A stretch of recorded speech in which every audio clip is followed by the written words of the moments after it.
Hi friends, నేను మీ ప్రసన్న. ఈరోజైతే మేము ఒక ప్లేస్కి వెళ్ళామన్నమాట. అదే కలిదిండి దగ్గర రుద్రారం. ఈ ప్లేస్కి వెళ్ళడానికి భీమవరం నుంచి ఒక 1 అవర్ అయితే కరెక్ట్గా పడుతుందన్నమాట బస్సులో వెళ్తే. ఇక్కడైతే సుబ్రహ్మణ్య స్వామి టెంపుల్ ఉంటుంది. ఈ పక్కనే స్వయంగా వెలిసిన ఒక పుట్ట అయితే ఉంటుంది అనమాట.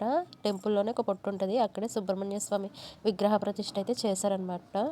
ఇక్కడ ఒక ఆయన పంతులు కాదు, పూజారి. ఆయన మొత్తం జాతకం అదంతా చెప్తారనమాట. మనం ఒక కొబ్బరికాయ తీసుకెళ్ళి దాన్ని కొట్టేసిన తర్వాత అది ఇలా క్లోజ్ చేసి తీసుకెళ్ళాలన్నమాట. ఆయన అలా కొబ్బరికాయలో చూసి మనకి ఎటువంటి సందేశాలు కానీ ఏమైనా ఉంటే కనుక ఆయన చెప్తారనమాట. ఆయన అయితే ఎటువంటి డబ్బులు తీసుకోరు. మనకి తోచినంత మనం దక్షిణ పెడితే సరిపోతుంది. ఆ పూజలు చేయాలి, ఈ పూజలు చేయాలని భయపెట్టి అయితే డబ్బులు తీసుకోవాలని చాలామంది చూస్తారు కదా! అలా ఇక్కడ ఏముండదు. మనకి ఎంత తోస్తే అంత పెట్టొచ్చనమాట. నేను ఈ టెంపుల్‌కి అయితే ఒక 3 టైమ్స్ వరకు ఎళ్ళుంటాననమాట. ఆయన చెప్పింది చెప్పినట్టే జరుగుతది. నా విషయంలో అయితే జరిగింది. వీడియో గనుక నచ్చితే సబ్స్క్రైబ్ చేసుకోండి.